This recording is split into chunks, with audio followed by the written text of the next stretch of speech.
Айгүл ешқашан өзін опасыз әйелдердің қатарына қосамын деп ойламаған.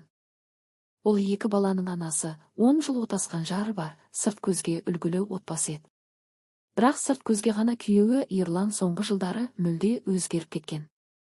Бұрынғыдай жылы сөз жоқ, кешкі әңгіме жоқ, тіпті бір дастархан басында отырып шай ішуде сиреген. Үйде тек үнсіздік. Айгүл өзін бұл үйде артық адамдай сезіне бастады. Бір күні ол бұрынғы сыныптасы Дамирді кестірді. Қарапайым амандасудан басталған әңгіме күн сайынғы хабарласуға ұласты. Дамир оны тыңдайтын. Оның мұңын, шаршағанын түсінетіндей көрінді. Көптен бері естімеген сөздерді айтты. Сен әлі де әдемісің, сен бақытқа лайықсың. Айгүл алғашында тек сөйлесумен шектелемін деп ойлады. Бірақ жүрекке жылу жетпегенде адам әлсіз болады екен. Bir кеште бәрі өзгерді. Ол шекарадан өтті. Сол сәттен бастап Айгүлдің өмірі екіге бөлінді, бұрын және кейін. Алғашында ол өзін бақытты сезінді. Біреу оны қайтадан әйел ретінде көріп жүргендей, бірақ бұл сезім ұзаққа созылмады. Ар-ұяты, ана ретіндегі жауапкершілігі, жарына деген бұрынғы құрметі бәрі бір-біріне қарсы келіп ішін өртей бастады. Bir күні Ерлан бәрін білді. Телефондағы бір ғана хабарлама бәрін әшкереледі. Үйде дауыс көтерілген жоқ. Айқайда болған жоқ.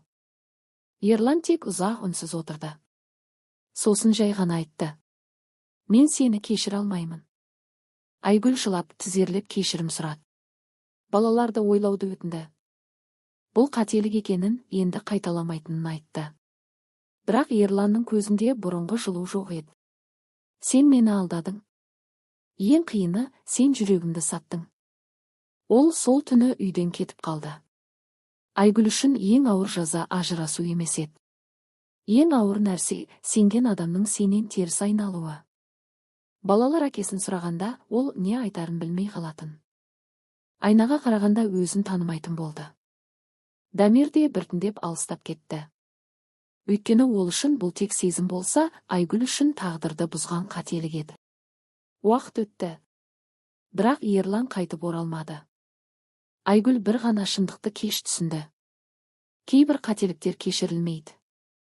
Кейбір сатқындықтар махаббаттан да ауыр болады.